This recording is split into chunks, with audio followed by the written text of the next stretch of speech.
આપણા ભાવેણા ભાવનગરે તો આજે વટ પાડી દીધો. હા, હવે કરંટ આવ્યો.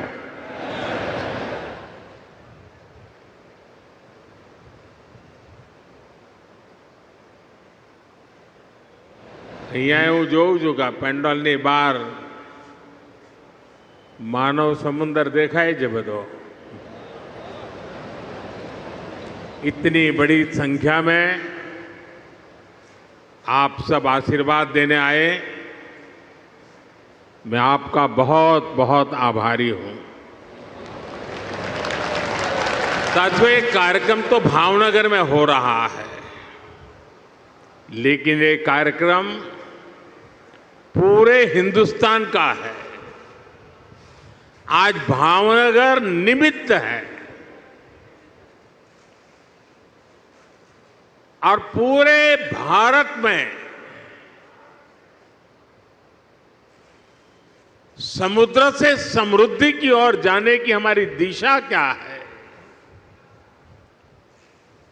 उसके लिए आज इस महत्वपूर्ण कार्यक्रम का केंद्र भावनगर चुना गया है.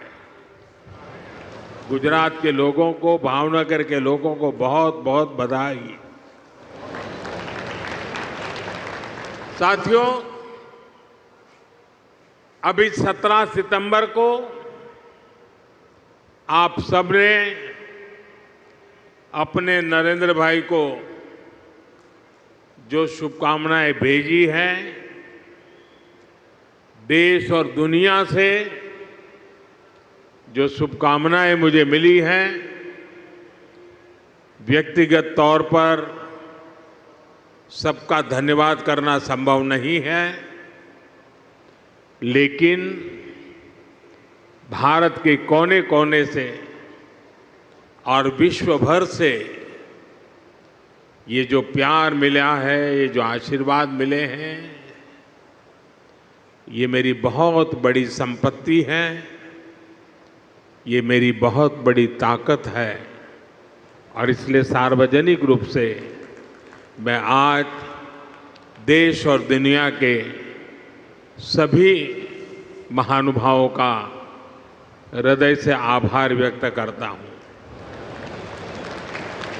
यहाँ एक बेटी कोई चित्र बना करके ले आई है, वहाँ एक बेटा लेकर के आया है. जरा इसको कलेक्ट कर लीजिए भाई. इन बच्चों को मेरा बहुत बहुत आशीर्वाद. Thank you. जो लोग लाए हैं, मैं आपके प्यार के लिए मैं आपका आभारी हूं. आपने इतनी मेहनत की. धन्यवाद जी, धन्यवाद बेटा. थैंक यू दोस्त. साथियों, विश्वकर्मा जयंती से लेकर गांधी जयंती तक, यानी 17 सितंबर से 2 अक्टूबर तक पूरे देश में लाखों लोग सेवा पखवाड़ा मना रहे हैं. मुझे बताया गया है कि गुजरात में भी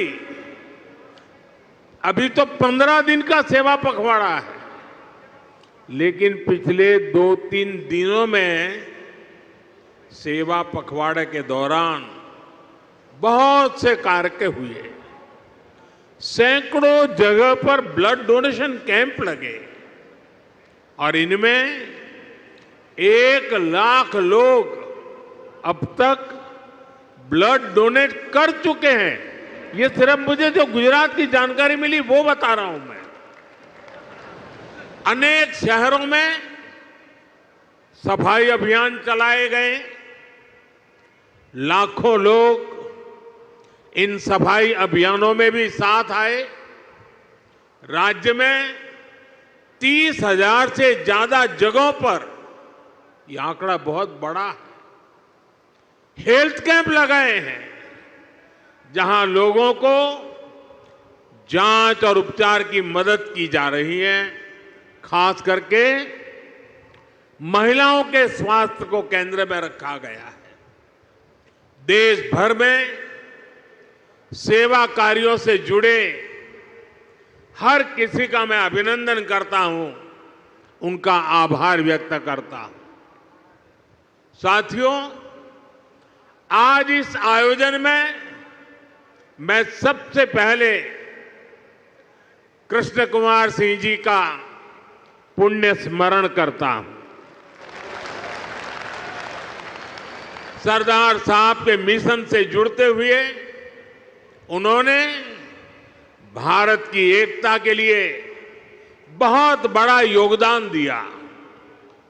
आज ऐसे ही महान देशभक्तों की प्रेरणा से हम भारत की एकता को मजबूत कर रहे हैं। एक भारत श्रेष्ठ भारत की भावना को मजबूत कर रहे हैं। साथियों, आज मैं ऐसे समय में भावनगर आया हूं जब नवरात्र का पावन पर्व शुरू होने वाला है। इस बार जीएसटी में कमी की वजह से बाजारों में रौनक भी और ज्यादा रहने वाली है। और ये उत्सव के इसी माहौल में आज हम समुद्र से समृद्धि का महा उत्सव मना रहे हैं। ભાવનગરના ભાઈઓ મને માફ કરજો, મારે હિન્દીમાં એટલા માટે બોલવું પડે છે કે દેશભરના લોકો આમાં જોડાયેલા છે। દેશભરના લાખો લોકો જ્યારે કાર્યક્રમમાં જોડાયા છે, તો આપની ક્ષમા માંગીને મારે હિન્દીમાં જ વાત કરવી રહી। साथियों, 21वीं सदी का भारत आज समुद्र को बहुत बड़े अवसर के रूप में देख रहा है। थोड़ी देर पहले यहां पोर्ट लेड डेवलपमेंट को गति देने के लिए हजारों करोड़ रुपए के प्रोजेक्ट का शिलान्यास और उद्घाटन किया गया है। देश में क्रूज टूरिज्म को प्रमोट करने के लिए आज मुंबई में इंटरनेशनल क्रूज टर्मिनल का भी लोकार्पण किया गया है। भावनगर के, गुजरात के विकास से जुड़े अनेक प्रोजेक्ट्स भी शुरू हुए हैं। मैं सभी देशवासियों को और गुजरात के लोगों को भी बहुत बहुत शुभकामनाएं देता हूं। साथियों, भारत आज विश्व बंधु की भावना से आगे बढ़ रहा है। दुनिया में हमारा कोई बड़ा दुश्मन नहीं है। सच्चे अर्थ में अगर हमारा कोई दुश्मन है तो वो है दूसरे देशों पर हमारी निर्भरता। यही हमारा सबसे बड़ा दुश्मन है और हमें मिलकर भारत के इस दुश्मन को निर्भरता वाले दुश्मन को हराना ही होगा। हमें ये बात हमेशा दोहरानी है, जितनी ज्यादा विदेशी निर्भरता उतनी ज्यादा देश की विफलता। विश्व में शांति, स्थिरता और समृद्धि के लिए दुनिया की सबसे बड़ी आबादी वाले देश को आत्मनिर्भर बनना ही होगा। हम दूसरों पर आश्रित रहेंगे तो हमारा आत्मसम्मान भी चोटिल होगा। 140 करोड़ देशवासियों के भविष्य को हम दूसरों पर नहीं छोड़ सकते। देश के विकास के संकल्प को हम दूसरों की निर्भरता पर नहीं छोड़ सकते। हम भावी पीढ़ी के भविष्य को दांव पर नहीं लगा सकते। और इसलिए भाइयों बहनों, આપણે ત્યાં ગુજરાતીમાં કે ભાઈ 100 દુઃખોની એક દવા, 100 दुखों की एक ही दवाई है और वो है आत्मनिर्भर भारत। आत्मनिर्भर भारत। लेकिन इसके लिए हमें चुनौतियों से टकराना होगा। हमें दूसरे देशों पर अपनी निर्भरता लगातार कम करते जाना होगा और अब भारत को आत्मनिर्भर बनकर दुनिया के सामने मजबूती के साथ खड़ा होना ही होगा। भाइयों और बहनों, भारत में सामर्थ्य की कोई कमी नहीं है, लेकिन आजादी के बाद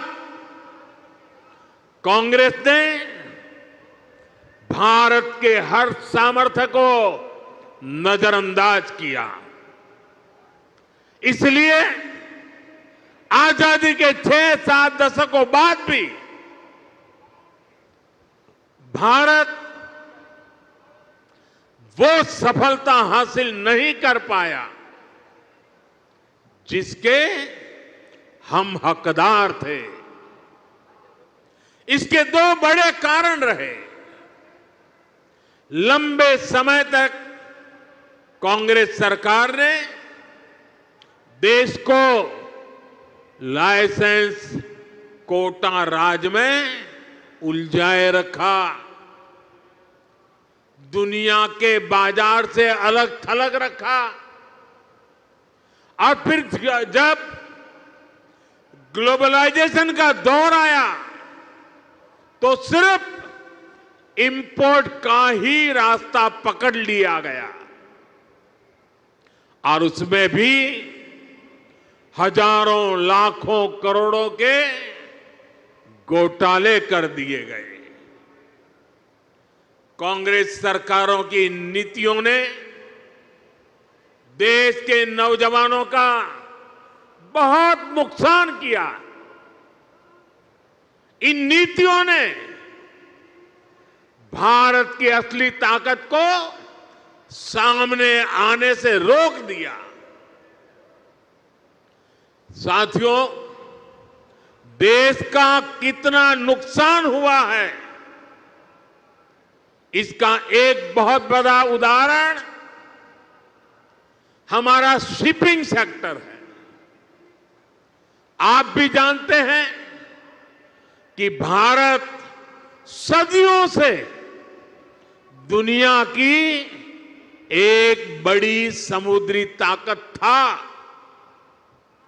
हम दुनिया में शिप बिल्डिंग के सबसे बड़े सेंटर हुआ करते थे। भारत के तटीय राज्यों में बने जहाज देश और दुनिया के व्यापार कारोबार को गति देते थे। यहां तक कि आज से 50 साल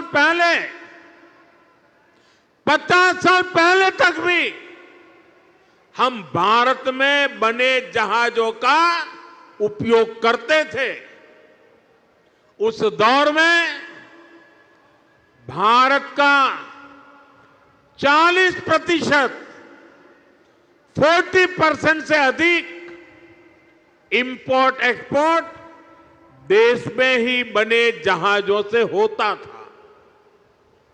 लेकिन फिर देश का शिपिंग सेक्टर भी कांग्रेस की कुनीतियों का शिकार हो गया। कांग्रेस ने भारत में जहाज निर्माण पर जोर देने के बजाय विदेशी जहाजों को किराया भाड़ा देना बेहतर समझा। इससे भारत में शिप बिल्डिंग इकोसिस्टम ठप हो गया। विदेशी जहाजों पर निर्भरता यह हमारी मजबूरी बन गया।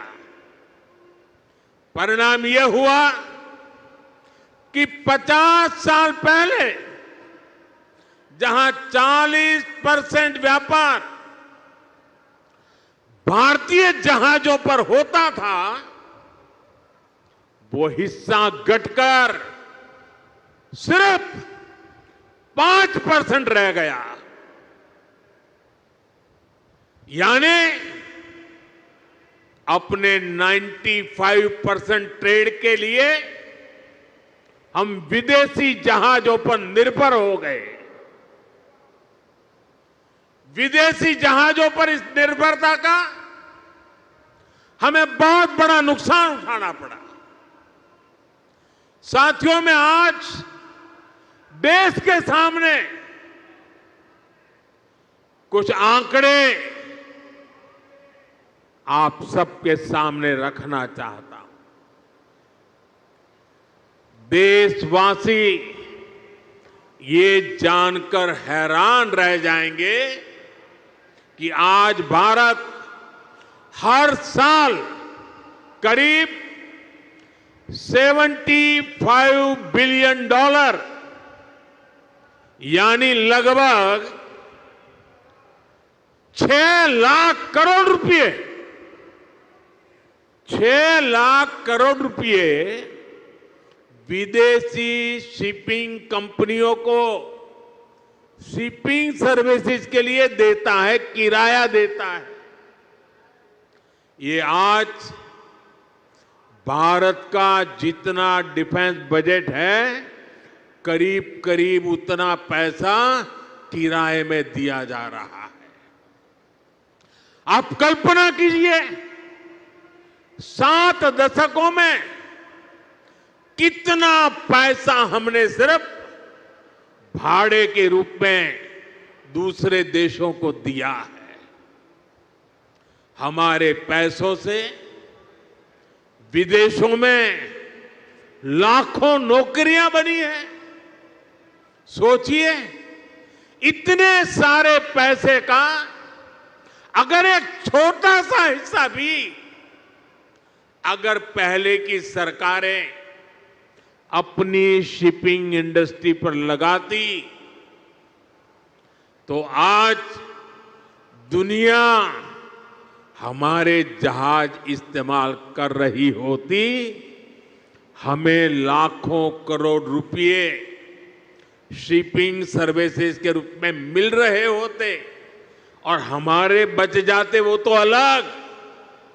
साथियों, भारत को अगर 2047 जब देश की आजादी के 100 साल होंगे, 2047 तक विकसित होना है, तो भारत को आत्मनिर्भर होना ही होगा। आत्मनिर्भर होने के अलावा भारत के पास कोई विकल्प नहीं है। 140 करोड़ देशवासियों का एक ही संकल्प होना चाहिए। चीप हो या शिप, हमें भारत में ही बनाने होंगे।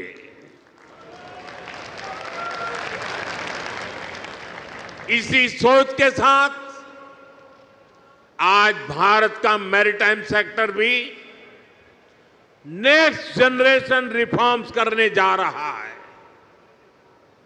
आज से देश के हर मेजर पोर्ट को भांति भांति के डॉक्यूमेंट से अलग अलग प्रोसेस से मुक्ति मिलेगी। वन नेशन वन डॉक्यूमेंट और one nation one port process अब व्यापार कारोबार को और सरल करने वाली है। हाल में ही जैसे हमारे मंत्री जी सर्बानंद सोनोवाल जी ने बताया, मॉनसून सेशन के दौरान पार्लियामेंट में हमने ऐसे अनेक पुराने कानूनों को बदला है जो अंग्रेजों के जमाने से चले आ रहे थे। हमने मैरीटाइम सेक्टर में अनेक रिफॉर्म करने का सिलसिला शुरू किया है। हमारी सरकार ने 5 मैरीटाइम कानूनों को नए अवतार में देश के सामने रखा है। इन कानूनों से और इन कानूनों के आने से शिपिंग सेक्टर में पोर्ट गवर्नेंस में एक बहुत बड़ा बदलाव आएगा। साथियों, भारत सदियों से बड़े बड़े जहाज बनाने में एक्सपर्ट रहा है। नेक्स्ट जनरेशन रिफॉर्म्स देश के इस भूले हुए गौरव को फिर वापस लाने में मदद करेंगे। बीते दशक में हमने 40 से अधिक शिप्स और पनडुब्बियां नेवी में इंडक्ट की है। इनमें से एक दो तो छोड़ दें तो ये सब हमने भारत में ही बनाई है। आपने आईएनएस विक्रांत के विषय में सुना होगा। इतना विशाल आईएनएस विक्रांत भी भारत में ही बना है। इसे बनाने के लिए जो हाई क्वालिटी स्टील लगी वो भी भारत में बनी थी। यानी हमारे पास सामर्थ्य है, हमारे पास कौशल की कोई कमी नहीं है। बड़े शिप बनाने के लिए जिस राजनीतिक इच्छा शक्ति की जरूरत है उसका भरोसा मैं आज देशवासियों को दे रहा हूं। साथियों, देश के मैरीटाइम सेक्टर को मजबूती देने के लिए कल भी एक बहुत ऐतिहासिक निर्णय हुआ है। हमने देश की पॉलिसी में एक बड़ा बदलाव किया है। अब सरकार ने बड़े जहाजों को इंफ्रास्ट्रक्चर के रूप में मान्यता दी है। जब किसी सेक्टर को इंफ्रास्ट्रक्चर के रूप में मान्यता मिलती है तो उसे बहुत फायदा होता है। अब बड़े शिप बनाने वाली कंपनियों को बैंकों से लोन मिलने में आसानी होगी, उन्हें ब्याज दर में भी छूट मिलेगी। इंफ्रास्ट्रक्चर फाइनेंसिंग के जितने भी और लाभ होते हैं वो सारे के सारे इन जहाज बनाने वाली कंपनियों को भी मिलेंगे। सरकार के इस निर्णय से भारतीय शिपिंग कंपनियों पर पड़ने वाला बोझ कम होगा, उन्हें ग्लोबल कंपटीशन में आगे आने में मदद मिलेगी। साथियों, भारत को दुनिया की एक बड़ी समुद्री शक्ति बनाने के लिए 3 और बड़ी स्कीम्स पर भारत सरकार काम कर रही है। इन 3 योजनाओं से शिप बिल्डिंग सेक्टर को आर्थिक मदद मिलने में आसानी होगी। हमारे शिपयार्ड्स को मॉडर्न टेक्नोलॉजी अपनाने में मदद होगी और डिजाइन और क्वालिटी सुधारने में भी बहुत मदद मिलने वाली है। इन पर आने वाले वर्षों में 70,000 करोड़ रुपए से ज्यादा खर्च किए जाएंगे। साथियों, मुझे याद है साल 2007 में जब मैं यहां मुख्यमंत्री के रूप में आपकी सेवा कर रहा था तब शिप बिल्डिंग के अवसरों को लेकर एक बहुत बड़ा सेमिनार गुजरात ने आयोजित किया था। उसी दौरान ही गुजरात में हमने शिप बिल्डिंग इकोसिस्टम को सपोर्ट दिया था। अब हम देश भर में शिप बिल्डिंग के लिए व्यापक कदम उठा रहे हैं। यहां मौजूद एक्सपर्ट जानते हैं कि शिप बिल्डिंग कोई साधारण इंडस्ट्री नहीं है। शिप बिल्डिंग इंडस्ट्री को पूरी दुनिया में mother of all industries, mother of all industries की जननी कहा जाता है, उद्योगों की जननी कहा जाता है, क्योंकि इसमें सिर्फ एक जहाज ही नहीं बनता, उसके साथ जो उद्योग जुड़े होते हैं उनका विस्तार होता है। Steel, machinery, electronics, textile, paints, IT system, ऐसे अनेक उद्योगों को शिपिंग इंडस्ट्री से सपोर्ट मिलता है। इससे छोटे और लघु उद्योगों को, एमएसएमईज को फायदा होता है। रिसर्च बताती है कि शिप बिल्डिंग में होने वाले हर 1 रुपये के निवेश से इकोनॉमी लगभग 2 गुना निवेश बढ़ता है और शिपयार्ड में पैदा होने वाली हर एक जॉब, हर एक रोजगार सप्लाई चेन में 6 से 7 नई नौकरियां बनाती है। मतलब अगर शिप बिल्डिंग इंडस्ट्री में 100 नौकरियां बनती हैं तो इससे जुड़े दूसरे सेक्टर्स में 600 से अधिक जॉब्स क्रिएट होती है। इतना बड़ा मल्टीप्लायर इफेक्ट शिप बिल्डिंग का होता है। साथियों, हम शिप बिल्डिंग के जरूरी स्किल सेट पर भी फोकस कर रहे हैं। इसमें हमारे आईटीआई काम आएगी, मैरीटाइम यूनिवर्सिटीज का रोल बढ़ेगा। बीते वर्षों में हमने कोस्टल एरिया में नेवी और एनसीसी के तालमेल से नई व्यवस्थाएं बनाई हैं। इन एनसीसी कैडेट्स को नेवी के साथ साथ कॉमर्शियल सेक्टर की भूमिकाओं के लिए भी तैयार किया जाएगा। साथियों, आज का भारत एक अलग मिजाज से आगे बढ़ रहा है। हम जो लक्ष्य तय करते हैं उसे अब समय से पहले पूरा करके भी दिखाते हैं। सोलर सेक्टर में भारत अब अपने लक्ष्यों को 4-4, 5-5 साल पहले हासिल कर रहा है। पोर्ट लेड डेवलपमेंट को लेकर भी 11 साल पहले जो लक्ष्य हमने तय किए थे, भारत उनमें जबरदस्त सफलताएं हासिल कर रहा है। हम देश में बड़े बड़े जहाजों के लिए बड़े पोर्ट बना रहे हैं। सागर माला जैसी स्कीम से पोर्ट्स की कनेक्टिविटी को बढ़ा रहे हैं। साथियों, बीते 11 साल में भारत ने अपनी पोर्ट कैपेसिटी 2 गुनी कर ली है। 2014 से पहले भारत में शिप टर्न अराउंड टाइम औसतन 2 दिन होता था। अब आज भारत में शिप टर्न अराउंड टाइम 1 दिन से भी कम हो गया है। हम देश में नए और बड़े पोर्ट्स का निर्माण भी कर रहे हैं। हाल में ही केरला में देश का पहला deep water container transshipment port शुरू किया है।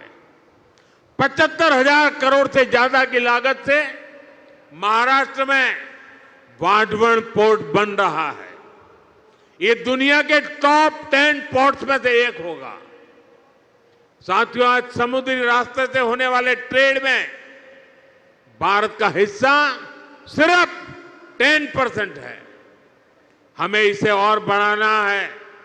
हम 2047 तक दुनिया के समुद्री व्यापार में अपनी हिस्सेदारी को लगभग 3 गुना तक बढ़ाना चाहते हैं और ये हम करके दिखाएंगे। साथियों, जैसे जैसे हमारा समुद्री व्यापार बढ़ रहा है तो हमारे समुद्री नाविकों यानी सी फेरर्स की संख्या भी बढ़ रही है। ये वो मेहनती प्रोफेशनल्स हैं जो समंदर में जहाज चलाते हैं, इंजन और मशीनरी संभालते हैं, लोडिंग अनलोडिंग का काम देखते हैं। 1 दशक पहले हमारे यहां सी फेरर्स से 1.25 लाख से भी कम थे, लेकिन आज इनकी संख्या 3 लाख के पार पहुंच चुकी है।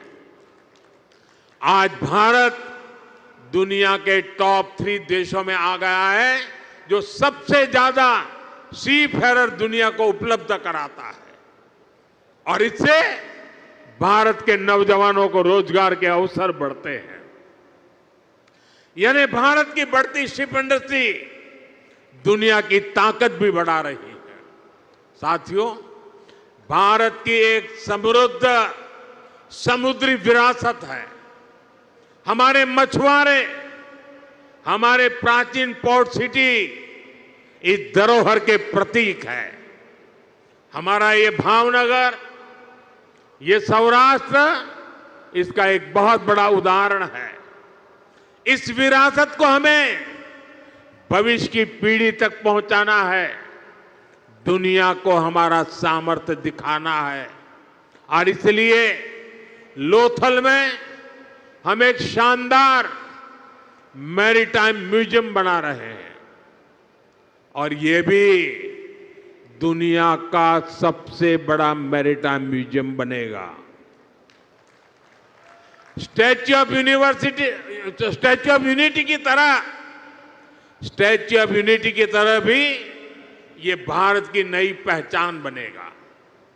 थोड़ी देर बाद मैं आज वहां भी जा रहा हूं। साथियों, भारत के समुद्री तट भारत की समृद्धि के प्रवेश द्वार बनेंगे और मैं बड़े गर्व के साथ और मैं दूर तक का देख सकता हूं कि भारत के समुद्री तट भारत की समृद्धि के प्रवेश द्वार बनने वाले हैं। मुझे खुशी है कि गुजरात की एक कोस्टलाइन भी एक बार फिर यहां के लिए वरदान बन रही है। आज ये पूरा क्षेत्र देश को पोर्ट लेड डेवलपमेंट का नया रास्ता दिखा रहा है। आज देश में समंदर के रास्ते जितना कार्गो आता है उसका 40% गुजरात के पोर्ट्स हैंडल करते हैं। अब इन पोर्ट्स को डेडिकेटेड फ्रेट कॉरिडोर का भी फायदा मिलने वाला है। इससे देश के दूसरे हिस्सों तक तेजी से सामान पहुंचाना आसान होगा। इससे पोर्ट्स की एफिशिएंसी भी और अधिक बढ़ेगी। साथियों, यहां शिप ब्रेकिंग का भी एक बड़ा इकोसिस्टम बन रहा है। अलंका शिप ब्रेकिंग यार्ड इसका शानदार उदाहरण है। इससे भी यहां बड़ी संख्या में नौजवानों को रोजगार मिल रहा है। साथियों, विकसित भारत के लिए हमें हर क्षेत्र में, हर सेक्टर में तेजी से काम करना है और हम सब जानते हैं कि विकसित भारत का रास्ता आत्मनिर्भर भारत से होकर जाता है। इसलिए हमें याद रखना है, हम जो भी खरीदें वो स्वदेशी हो, हम जो भी बेचें वो स्वदेशी हो। मैं सभी दुकानदार साथियों से कहूंगा, आप अपनी दुकानों पर एक पोस्टर लगाएं जिसमें लिखा हो, गर्व से कहो ये स्वदेशी है। हमारा ये प्रयास हमारे हर उत्सव को तो भारत की समृद्धि का महोत्सव बना देगा। इसी भावना के साथ आप सभी को नवरात्रि की एक बार फिर से शुभकामनाएं देता हूं। एक छोटा बालक चित्र बना करके लाया है, कब से खड़ा है, उसके हाथ दुखते होंगे। कोई जरा इसको कलेक्ट करे, छोटा सा बालक है। शाबाश बेटे।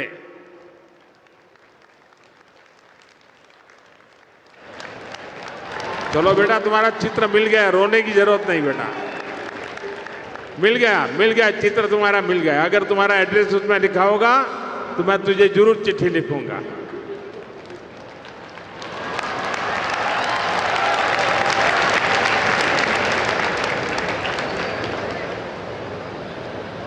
साथियों, ये छोटे छोटे बच्चों का प्यार, इससे बड़ी जीवन की पूंजी क्या हो सकती है।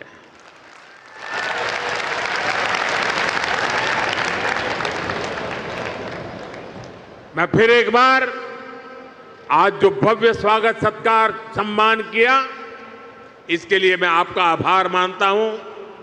और मुझे मालूम है, जब ऑपरेशन सिंदूर हुआ तो पूरा भावनगर मैदान में था। आपका मिजाज का मुझे पता है। मैं इसके लिए भी आपका बहुत बहुत आभार व्यक्त करता हूं। भावनगરના ભાઈઓ બહેનો, નવરાત્રિની માંડવીઓ જરા જોર લગાવજો અને દેશના બધા લોકોને આત્મનિર્ભર ભારતનો સંદેશ આપણી માંડવીમાંથી પણ મળે। ખૂબ ખૂબ ધન્યવાદ ભાઈઓ।